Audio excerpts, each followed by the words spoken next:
Welcome to this Times Techies Webinar. I am Sujit John, and I have with me my colleague Akhil George. The two of us will moderate this discussion that we are having in association with IBM.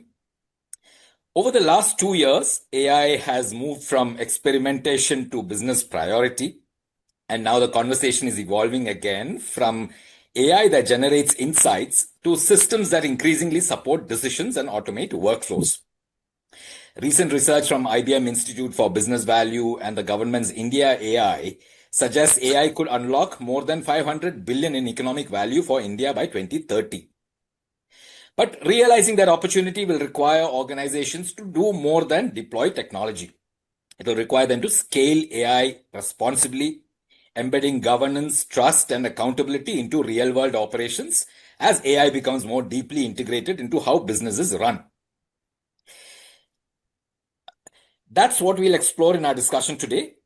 How organizations are balancing innovation with risk, what responsible AI looks like at scale, and how leaders are preparing their businesses for the next phase of AI adoption. And for the discussion, we have with us four highly accomplished professionals. We have with us Dheeraj Sinha. Dheeraj has been on this platform a couple of times before. Dheeraj is Executive Vice President and Group Chief Information Officer at Sun Pharma, the largest pharma company in India, and a leading global player in specialty generic pharmaceuticals. Prior to this, Dheeraj was with JSW as EVP and Group Chief Information Officer for more than 8 years.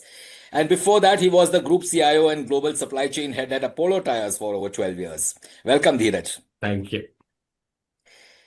We have Harish Mehra. Harish is Executive Vice President and Group Chief Information Officer at JSW Group, which Dheeraj was before this, right, Dheeraj? You didn't work together. No, we didn't work together. You didn't work together. Okay. JSW Group, as most of us know, is one of India's leading diversified business conglomerates. Harish is responsible for driving the group's technology vision, digital transformation agenda, and enterprise-wide innovation initiatives across businesses spanning steel, energy, infrastructure, cement, and manufacturing. Prior to JSW, Harish held senior leadership positions at Accenture, TCS, and IBM. Welcome, Harish. Thank you so much. And we also have Sanjay Joshi. Sanjay is the Chief Technology Officer at Parle Products, one of India's most iconic and trusted food brands. He leads the company's technology and digital transformation strategy, overseeing enterprise applications, infrastructure, cybersecurity, data and analytics, and technology-led business innovation. Sanjay spent more than 3 decades with Parle and has played a pivotal role in modernizing the organization's technology landscape and supporting its growth across domestic and international markets. Welcome, Sanjay. Thank you so much. Thank you. And finally, we have Sanjay Mittal. Sanjay is a senior partner and industrial sector leader for IBM Consulting in India and South Asia. He has more than 25 years of experience in enterprise and SMB sales across various industries. He also has rich cross-cultural experience in building global partnerships, including setting up the global marketing and sales organization of a European company. Welcome, Sanjay. Good morning. Looking forward to a very insightful session over the next 1 hour. Thank you. Excellent. Why don't we jump straight in? Sanjay Mittal, we have two Sanjays this time. The first question I'll throw to you. For a while, the conversation around AI was all about experimentation, correct? So today, organizations seem much more focused on outcomes, governance, accountability. So as companies race to scale AI, what really separates responsible adoption from simply fast adoption? In your conversation with clients, what questions are business leaders asking now that they weren't asking a year ago? Yeah, I think that's a conversation on every table, and obviously this is a competitive differentiator as the companies realize. But if you look at it, I mean, about a year back or a year and a half back, the conversation was primarily limited to what can I do with AI, and everybody was keen to start fast and experiment it, right? But as you go and you look at what is the progress that has been made, that today the conversation is not about experimenting. While I can say that there are only 15% organization who have actually adopted AI at scale as a business differentiator. 85% are still finding the way. But all the customer conversations today are around how can I sustain it? How can I get a meaningful, differentiator to my business? And I think the organizations who are looking at data quality, they're looking at data security to a very large extent. What is it that we need to do to the skills and transform the organization, which is actually enabled to leverage AI, is the conversation on the table. So I think it's no longer about experimentation, and I think that happened over last 12 to 18 months, wherein the clients actually picked up some point specific solutions or interventions with AI. Today they are looking at the enterprise wide scale and sustenance.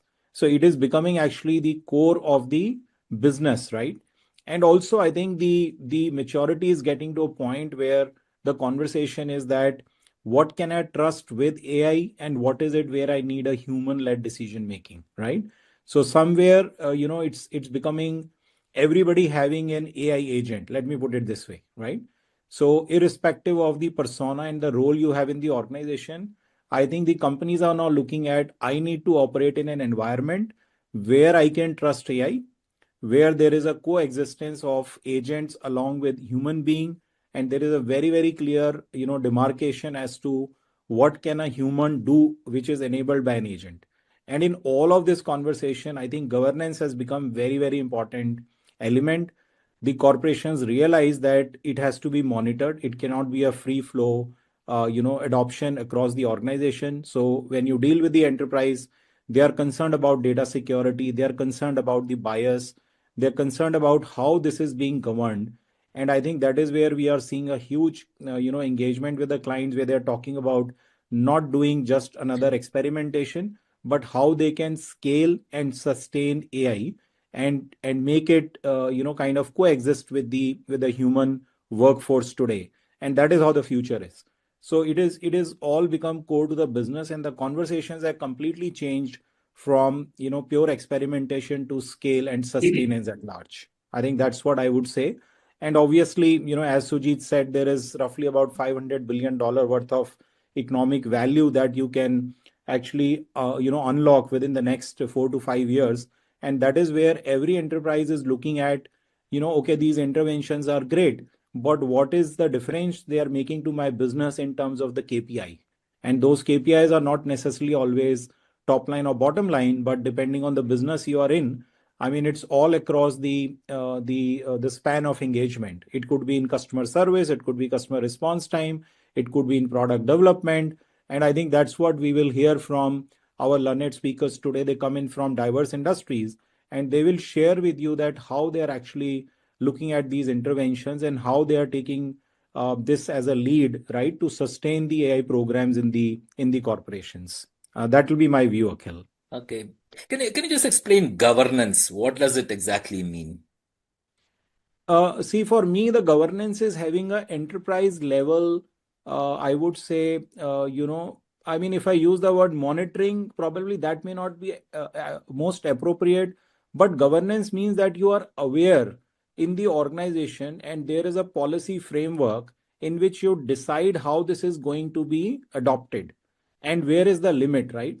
So, as you start with experimentation, you did not bother much about it, right? But now, when you, and especially if you look at the capability of these LLMs that are coming now, and I'm sure everybody heard about, the recent intervention in financial services, where even the governments are becoming very, very careful that something that used to take 90 days to intervene in a banking environment, today the capability is that you can actually discover within 3 days. So, I mean, the amount of risk that is getting associated with these interventions is huge. So organizations want to make sure that they know exactly where these interventions are happening, and there are clear policies and frameworks that are defined which everybody understands in the organization. So it is not limited to technology office. It is across the organization. Everybody understands what is the framework that we are using and where are we limiting these interventions, right? With respect to security, with respect to, let's say, regulatory requirements, etc. Sujit. Okay. Governance becoming very important. Quality data. Where should AI be used? Where should humans be there? Ensuring there's no bias, security. Harish, tell us, heavy industries have always relied on discipline, safety, and operational reliability. As AI becomes more embedded into your operations, where are you seeing the biggest opportunities? And what challenges emerge when people are asked to trust AI-driven recommendations in critical environments? Harish? Yeah. See, for a steel manufacturing environment or any industry which is from resource oriented, they are capital heavy, and manufacturing becomes the central focus point. And that's where at JSW we are also realizing most of these values which are getting generated through AI is in the manufacturing shop floor environment where the actual cost is unlocked. Whether it is something to do with say we are one of those manufacturers who actually source material from different mines. So our work starts with how you can blend them effectively to have the maximum throughput, because rates of every iron ore enrichment adds up to that cost. It starts from that basic to get into what kind of asset reliability for critical assets could be. Many a times in the solutions, if they are designed well, they can help you with the quality. You can say the predictions that it may go non-conformance to the specs of the required order and what corrective actions you may potentially take into this.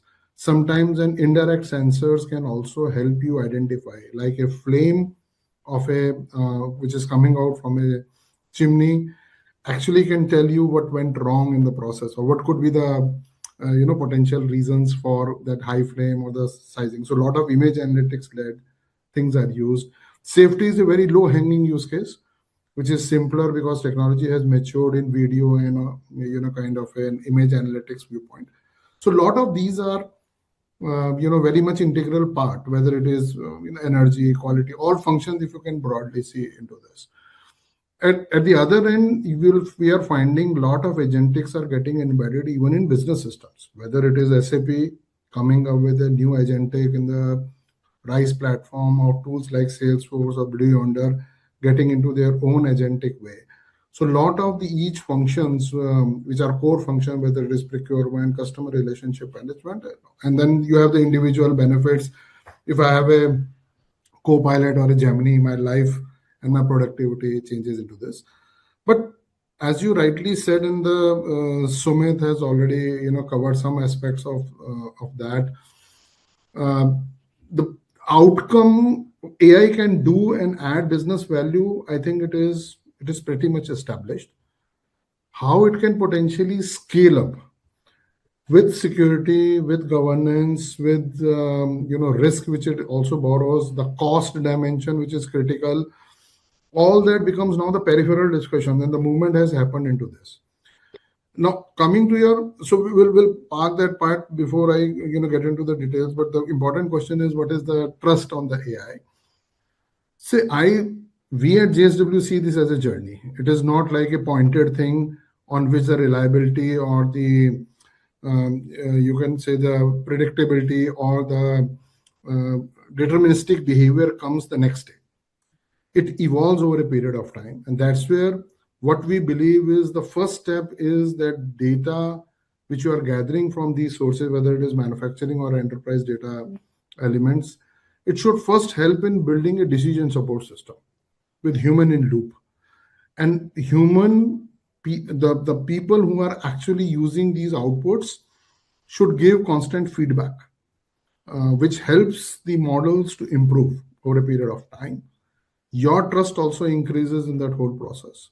And then what you are able to achieve is maybe the next level of that autonomous AI, which I can say, which helps in gradually growing into, and when the trust grows beyond a point, then you can say, okay, leave it on the system to run and maintain it. How this trust will be built, we should be very transparent, and both sides. At our end, we need to learn how analytic solutioning works. At the other end, whoever is the technology provider or the system integrator who is helping us conceiving and building this solution should help us why these outputs are coming. And there has to be a kind of a complete transparency on the behavior of the models, explainability that why it has reacted in this way, and gradually then it should give a a kind of a consistent output. When I say consistent, it's deterministic output. It should not go completely haywire. That's where your data-led quality and governance, the security, the guardrailing of these models, the accountability which needs to be fixed with these model creations or agent creations becomes critical and important. I think your question to governance, what I believe is it is actually getting into a complete operating model, a revised operating model for an organization if they really want to bring a change. And they are serious, not like patchy, but they want to be data-driven organization, then governance becomes then important. Governance is driven by the kind of a new operating model which you need to have. So people may not be more concerned about machine; they will be more concerned about the data which is getting generated from the machine in future. So the responsibility shifts because data is going to take care of that quality and attribute settings and whatnot. So role definition changes, and it is all to do with sustaining these solutions for longer horizons. Today, I can have n number of pilots which we do, and they just go away because one is they are not done with the comprehensive data sets. Another could be, they are not end-to-end scenarios. They are like pointed unit scenarios which solve them. You scale it up, then it creates a problem. And third thing is it is not lasting. Today, what is working may not work exactly the same in 6 months down the line because of so many changes which can disturb that process. So your whole ability to keep on having a close watch, and for that, this whole governance and mechanism to sustenance is required. So that's the view what we are having from heavy industry viewpoint. Okay. We'll get into some more details there. But just before what you said at the beginning, blending ore from different mines. How is AI helping you there, you said? It's a blending optimizations what we run through AI. There is another good work which we are doing with IBM on the tribal knowledge of the people. People comes with 15, 20 years of experience. They exactly know when the sound comes, what needs to be done. So we are trying to convert this information, the FMEA and the current, the process FMEA, asset FMEA, and the related data points from the non-conformance or the breakdown analysis sheets into something like a knowledge graph, which actually then, if a new trainee comes and he says that what is the sound coming, so system should be able to generate that GSW knowledge in the form of an outcome. There probably could be the bearing, or probably it could be the pressure at that end may have created this, because statistically, historically, what you can see, data mining can happen. So a lot of these stuff are there. Blending is very traditional, but we are using greater technologies to see that what could be the blend, ideal blend for us, which can be fed back, which generates minimum slack, because slack creation is, and the kind of the coal which you need to pump in. Because if you are high grade R&O, the coal requirements also varies into this. A lot of those stuff gets added here. Very interesting. Okay. Dear engineers need to directly talk to the experts to create that knowledge graph. What's that process like? See, we have already documented some of this. So it's a documentation process. So the problem starts with anybody wants to create a knowledge graph. If you talk to n number of companies, they say we want to do this. But point is, there is a readiness to this. It is not that every data set can be fed in and you can just miraculously do certain things. So you need some structure in which data, and especially it is more complex in manufacturing because noise of the data, other elements are relatively complex than a transaction system. A lot of unstructured data also needs to be fed into this. It also evolves around the physics part of it. It is not just the data. You need to understand why this process is behaving this way. So it is a combination of the domain guy, which is us and the business, the good system integrator who understands the art of possible on the technology, and the technology provider, which is the OEM. And if you can further connect with the OEMs, like equipment OEMs and all, then it is either a tri-party or a quadruparty team which can actually crack the problem, which is going to be sustainable in this. Otherwise, you may see a lot of condition monitoring systems getting deployed with all, but I believe it needs to be done with that OEM who has given you that boiler or that vertical mill, who also explain you where are the failure points in my design, and then you monitor them, model them. So it's a combination: data, science, domain, product, feature, and of course a very good SI who can help you build this. Really interesting. Excellent. Dheeraj, let's bring you in. In pharma, the consequences of getting decision wrong can be significant, right? That's putting it mildly. So, how do you build confidence in these AI-driven recommendations? And also, what's one key lesson in the industry has learned about deploying AI at scale while maintaining trust in the process and the outcome? Thank you very much, and good morning to everyone. I think from a pharma point of view and the backdrop that we are currently working on, governance, trust, etc., are big things. Regulators demand it. Explainability, visibility is the need of the hour, and you cannot take a wrong decision or a wrong recommendation even once. So the ability for us to continue to train and create that trust over a period of time, what Harish was mentioning, is not an option in the pharma industry. And hence, when you start working with the human in the loop to start with. So all decisions, insights, etc., are collated and given to the human in the loop to be able. So it shortens the process for the human. It ensures that he gets all the relevant data point that he needs. There are still questions that the regulator asks. How do you know that it is everything? How do you know that I have picked up all the data points and not missed any? And that's something that, irrespective of however much you do the explainability, have you read all the 100 pages and how are you sure that you have not missed a critical point? Now, these are questions that becomes very, very difficult to answer irrespective. And as health authority, FDA and the others can ask you any question and you need to have an answer to that. So for that to happen, we always have a human in the loop in terms of any insights and suggestions that come in to start with. And from there, we move forward in terms of how do we work. So that was the question, answer to your question. But coming back on as a pharma as a whole, I think what we started with roughly around a year and a half back was data. Our data was very discrete, multiple different sets of sources, etc. The dictionary was different, the rule sets were different, the unit of measurement, codes, everything was different in various different systems currently running. And hence the first thing and the last 6 to 7 months that we spent in terms of data, collating, collecting. So today you have roughly around 47 to 50 systems which pump in data every 2 hours into our lakehouse. And then the unlocking and unleashing of the insights. Now, once all the data is available, our ability to do, we talk about AI in, for example, Salesforce, in Ariba, in etc. It is still particularly limited to a particular domain. If I want to do it in Ariba, I will do it on the procurement side. If I wanted to link it to something else, to the performance, quality, etc., I have to dig it into some other database and some other system needs that. So the ability of us to be able to do a cross-domain linking, and I think that's what has been unlocked currently in Sun Pharma, and we are very, very proud of it, is the fact that across the domains, 50 systems, quality, not manufacturing currently, which is in the pipeline, but the rest of the functions in terms of procurement, IT, supply chain, finance, all of them have started coming, sales, commercial functions as well. So what typically happens is so we have coined a name called Davis, which is we call it an agentic Jenny.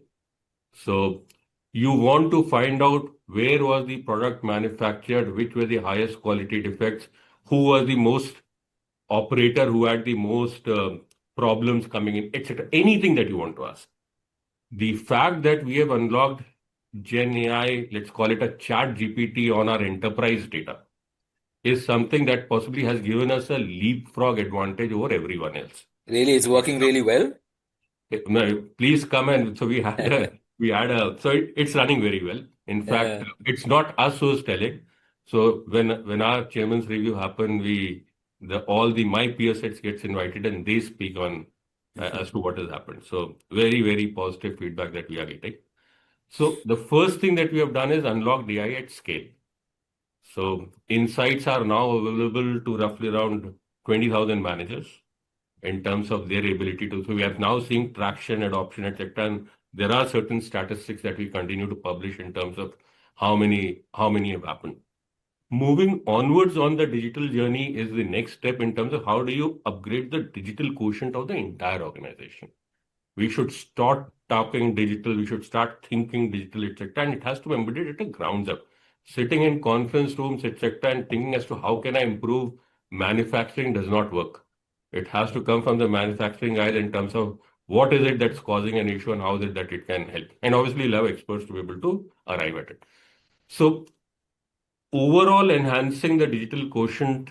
So there is so we operate out of 90 countries. We have 45,000 strong workforce, etc. It's a very, very complicated process. So that process is on in terms of it's a 18-month journey to start with, where we are saying is we need to train roughly around 500 architects. When I say architects, let's call it a digital champions. If in one plant I need an operations guy, I need a manufacturing guy, I need an engineering guy, I need a QA guy.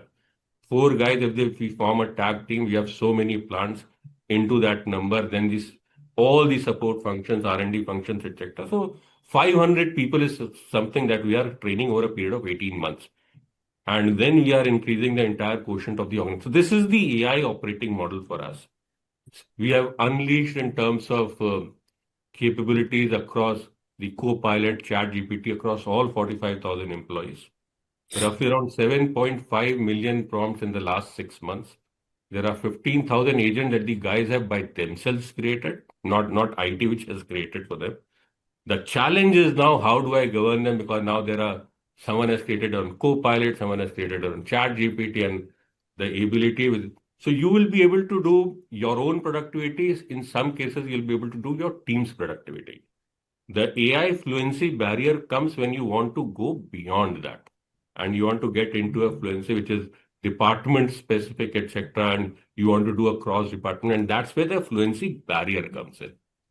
And to be able to do and uplift that, there are multiple strategies that we are currently working on. We are very happy that we are aligned with all the right partners to be able to guide us. And obviously, it is, as Harish was saying, it's a never-ending journey. It will only continue. From a governance point of view, obviously, being in the pharma in a highly regulated sector, there are a lot of governance that is in place. So there's an AI council. Who am I to say as to which projects do functions needs to pick up? What are the use cases that we want to work on? What has the highest ROI, least complexity? So there is a matrix, and there is a constitution of an AI council which decides as to what needs to get done, basis the ROI, basis the complexity, and there is very clear mandate in terms of which functions do I want to work on. If there are 45,000 employees in Sun Pharma, 90% of them either work in R&D or work in manufacturing or work in quality or in the commercial, which is the sales function. These 4 functions cover 90% of my employee strength. They also are the value generators from an organization's point. It is a very R&D specific sector. To be able to unlock that, so we are now working very focused around R&D. But coming back to be able to unlock the value, you do it in HR, you do it in supply chain, you do it in procurement, you do it in IT, you create all the digital thing that you want to do it. The needle of the organization is not going to move very high unless until you work in these 4.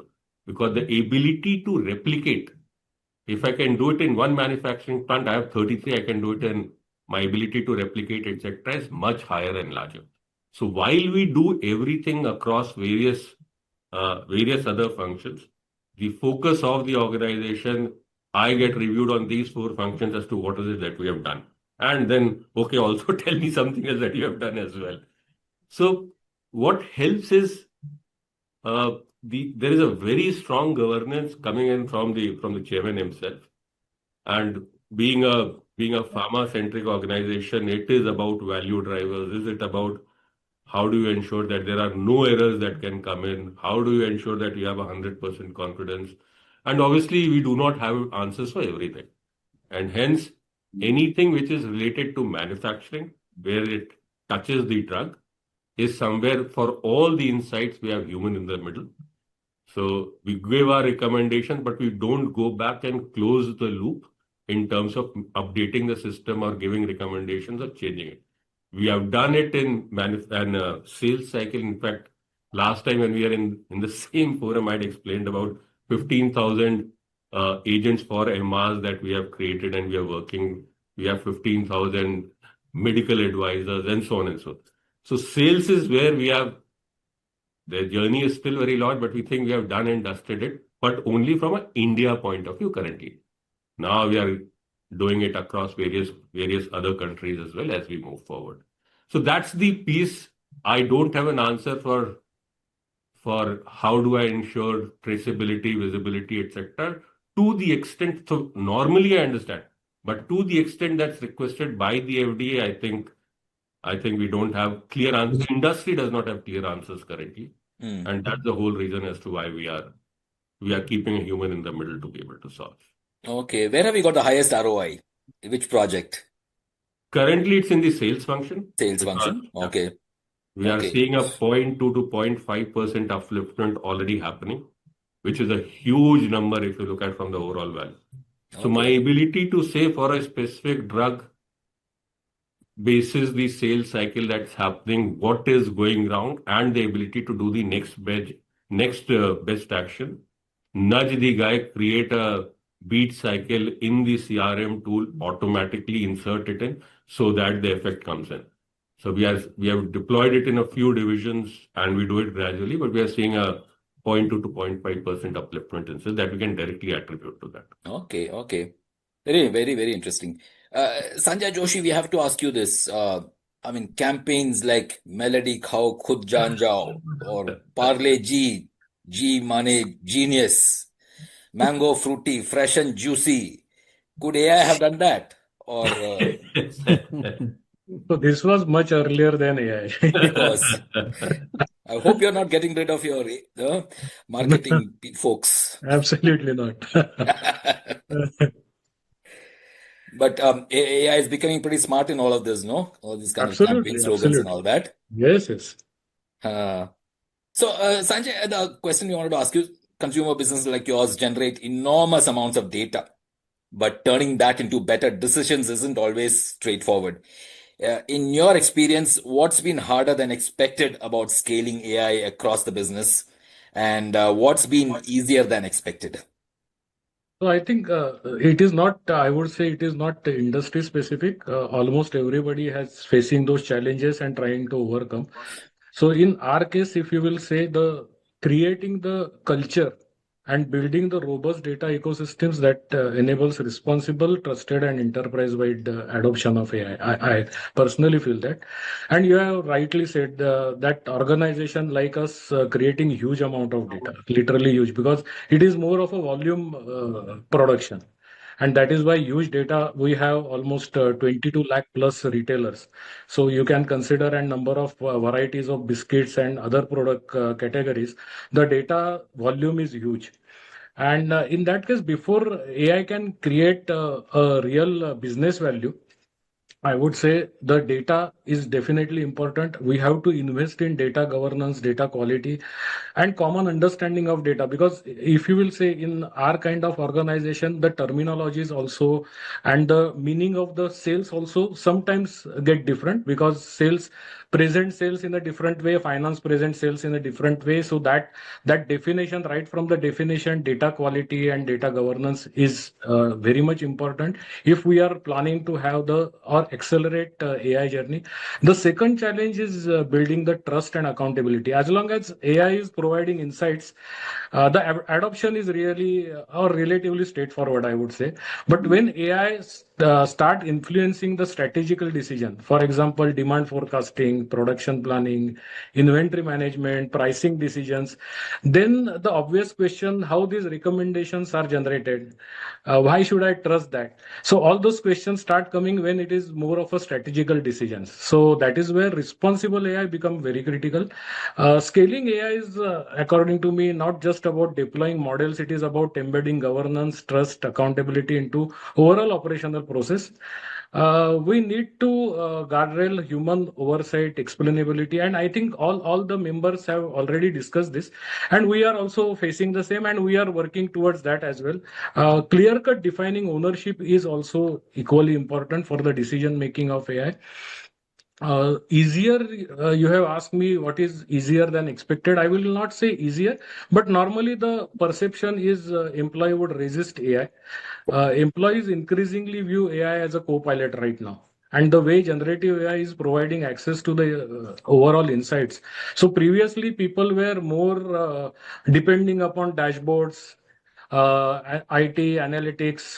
The teams can now interact directly in a natural language and make faster and more informed decision. Internally, we have developed our own Parle.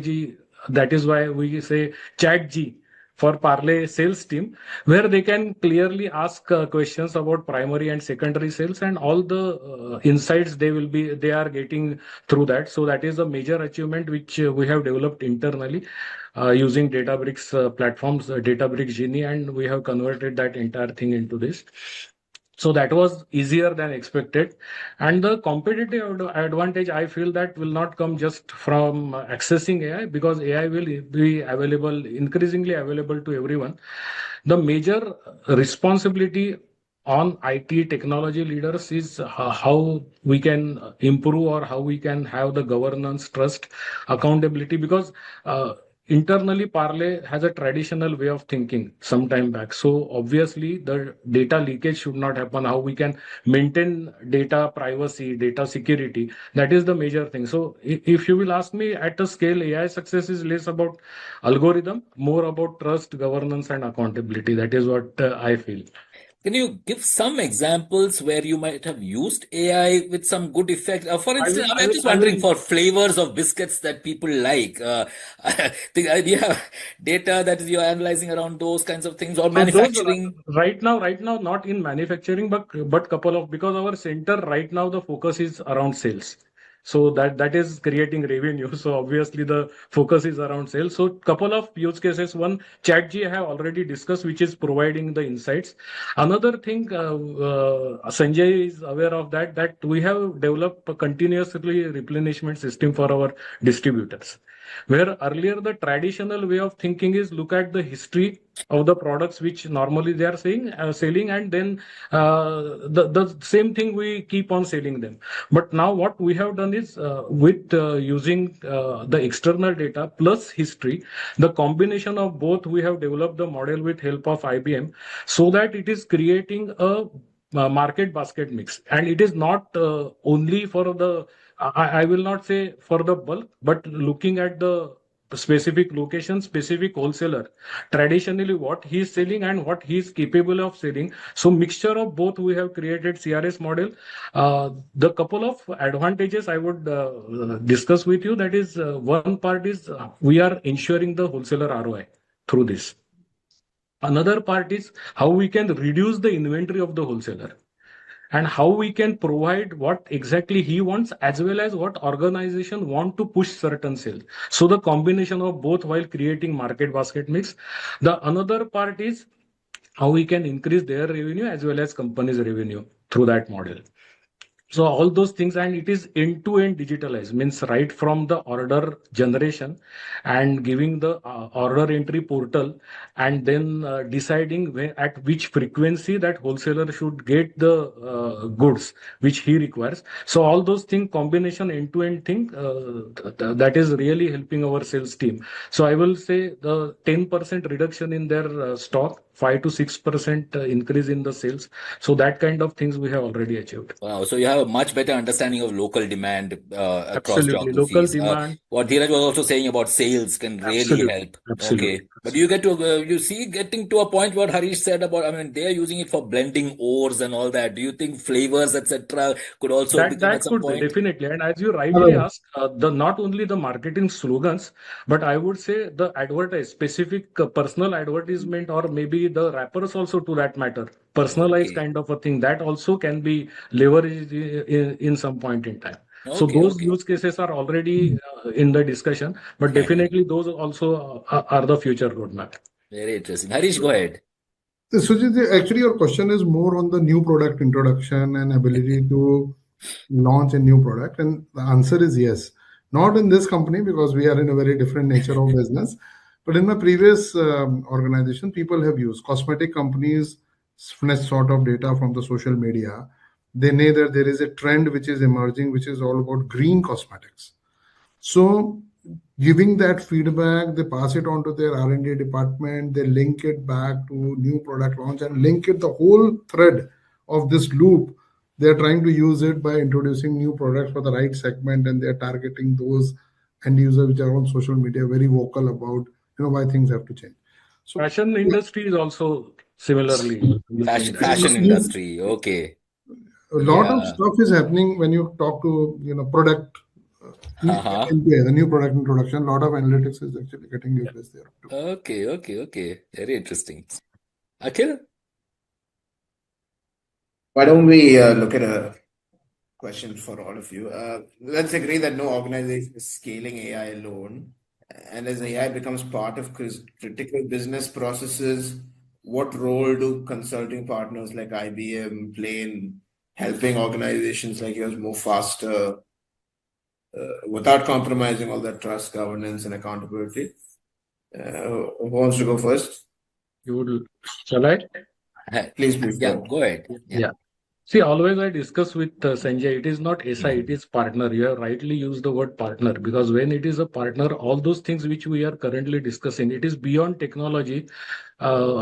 They bring proven framework, industry best practices, governance model, and expertise in responsible AI, as well as the external knowledge that also always help the industry to go or organization to grow. They helped in establishing the right guardrails around data security, compliance, maybe explainability. Because why I'm saying explainability, when we developed together the CRS model, the market basket mix was the completely new thinking from our side. So somewhere we need to prove that this is the right product mix. Otherwise, it would be difficult to convince sale, and selling anything to sales is always difficult. So that the answers have to be there, and their partners really play the major role, along with IT or along with business, identifying the KPIs also. So why a specific AI use case we have taken? So what could be the one part is identified KPI, another part is partners are helping to identify additional KPIs also. And ultimately, the value of partner is just not helping, as I said, organizations to deploy AR faster, but these also things they help end-to-end kind of a thing. So responsibly with governance, trust, and accountability embedded into the outset of the entire thing. So as I said, it is a partnership. It is not only the implementation. It is more beyond that. It is a strategical relationship between the partner and the organization. Yeah, partners very important. Dheeraj, you want to add? So I think the global experience of a partner does play a big role. The other fact is the experience of working across multiple domains, because our problems would not be new problems. Someone across the globe would already have solved it as we move forward with innovative solutions coming in. So that's something that as an organization internally we don't have, we can't have as well. So the value that the partner brings is the global reach, global knowledge within the same domain. For example, what is Merck doing, what is Pfizer doing, what is etc. That knowledge for us to be able to get will take time, effort, etc. to be able to get that knowledge. So the partner value obviously is the skills, as Sanjay was saying, Sanjay from Parle was saying. But even going beyond that, I think the global rub off that you get of working with large partners, typically with skills, competency, capability coming in. How does it help us? It shortens our processes. It shortens the process of implementation. It ensures that the implementation is, I'll say, more robust than what we could have done with someone else. And at the same point of time, it also ensures that there is credibility in terms of the initiative that we have picked up. It has been done earlier, it has been proven earlier. Just give you a small example, there is something called a project hub for us, where I will get requests from ESG, from supply chain, from R&D, from it. Now, may not have all the answers because all of these are newer set of things that are being asked for. So we have something called a project bin. We throw it in a project bin. The understanding is there is partners behind the project bin, and then they have the capability to come back and say, for ESG, for organizations equivalent to Sun Pharma, in the pharma domain, these are the three sets of solutions being used. Two of them are SaaS or all of them are SaaS. This is typically what the licensing costs are. This is typically what the time period for implementation is. If the architecture is known to this team, then I would have taken possibly 5 to 6 months to be able to arrive at that. The expectation is with this solutioning, the partner would be able to revert back in 1 2 months time. And we are seeing shortening of the lead times in terms of a request coming in to a solution being proposed to the central procurement team for a recommendation coming in. So Okay. that's what the partner brings in terms of Partner brings in. Okay, Harish? See, for me, it's an interesting question because before taking up this role, I myself was serving this market as a so who else can understand better their value. But yeah, I think Dheeraj and Sanjay both have stressed upon critical points already. It is just a repetitive thing for me. See, they are no more like my vendor. They are obviously my partner who are in an advisory capacity when such transformational things are getting deployed at an environment. And they can cover it 360 degree. Means many of the consultants even go for the change management which is required for the adaptation of these solutions too, beyond what they can help from their global experience in the similar domains or the technology and all.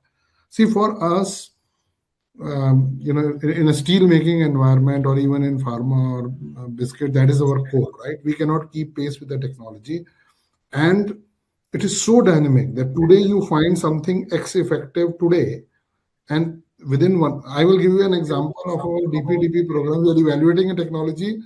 And in the whole process, our partner discovered that there is a better one in the process of releasing something. So point is, it is changing so fast that we can't keep the pace.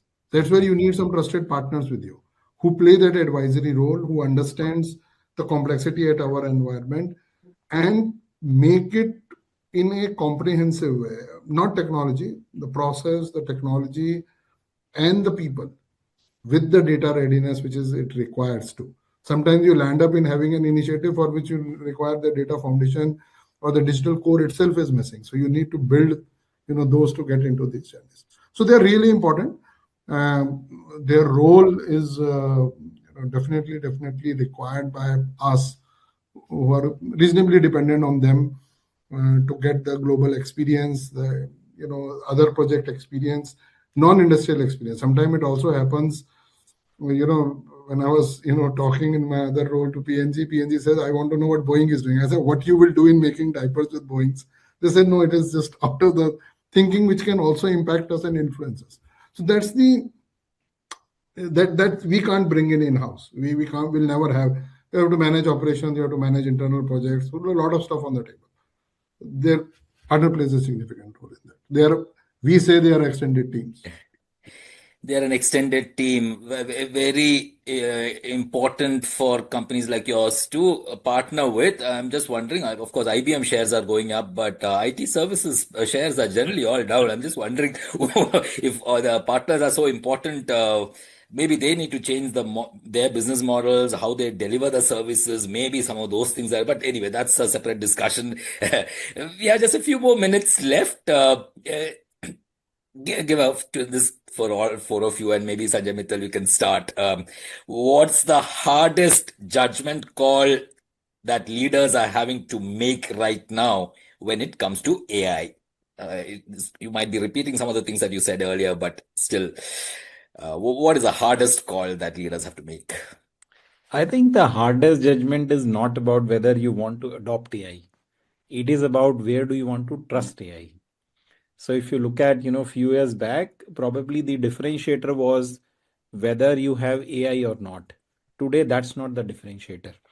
Differentiator for leaders is where can you trust AI and where do you need to bring human to decide, right? And when these two work together, how do you hold the accountability?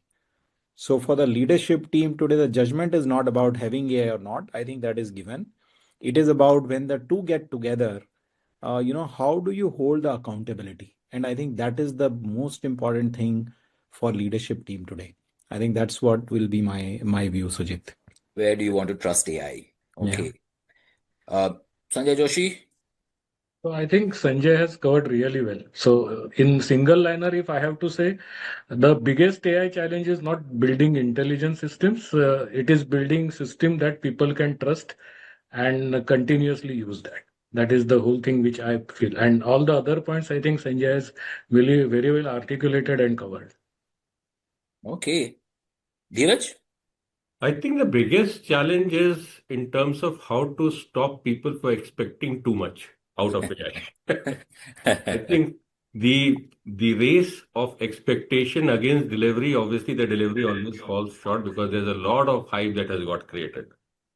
And that's somewhere where the challenge we continue to educate, because there are so many POCs that functions would do. And they'll say, we have done the POC, it's successful, why don't you industrialize it? And then we say, how can you industrialize this, that, these, those, etc. And we come in the middle to stop that. So that balance of agility, and I understand that we also need to be much, much, much more agile than what we are. And there are certain nuances that we need to possibly also get educated on. So, but the pace at which my customers internally expect that the movement would happen across the needle, iska ROI to should come in very easily. Why is it not coming in? Because those are the kind of questions that make it extremely difficult for us to be able to work. And that's the hardest part for us. Yeah, and especially in an industry like yours where you have to be so careful about everything, with regulators looking down your name. Harish? See, so value, we start with value. So JSW being cost sensitive, they see what is the value. So problem of Dheeraj is limited here. But I think trust is one aspect which everybody has covered. But beyond that, if I have to add, to me, it's the guardrailing and security aspects which is associated with it. People have this fear of uncertainty and they keep asking this question that if it get deployed, if it has access to my enterprise, it should not become another Jurassic Park, for me, which creates havoc in the organization. And of course, looking at some of the data points, which is covered indirectly by Dheeraj, is the cost aspect. So we never know what is the running cost. And this is all three are linked. So how you guardrail that your LLMs are not, or any of the analytic model is not searching for this, because everything is service and you start consuming the services, you never know where you will land up, your bills will land up after the month. So guardrailing even the cost structure, what you are accessing, which database are accessible to, who is putting what nature of prompts, and how we can help them improving this. These are all that questions which from a top management viewpoint keeps coming to these solutions. Very interesting. For Akhil and me too, I mean, it's very interesting to see how very diverse industries, all of you are using AI in so many of your processes and the kind of impact it's making. But like all of you said, and we can see it in our profession as well, we are also using AI quite a bit now, increasingly for writing and all of that. But like all of you said, you have to do it you have to create these solutions in a way that people will absolutely trust it, especially for Dheeraj's industry and all that. It's so critical. And like all of you said, it's a journey. So and you have to build all of these things right from the beginning: security, trust, governance, guardrailing. All of this have to be built into the system, even as you are building these solutions. So great discussion. AI is getting more and more fascinating, becoming more and more powerful, but at the same time, we have to see how we can ensure that they don't go out of control. Thank you all so much, both the Sanjays, Dheeraj, Harish. Really nice having you on this platform. I'm sure we'll see you again, pretty soon. Thank you. Thank you. Thank you, Sujit. Thank you. Thank you, other panelists. Thank you.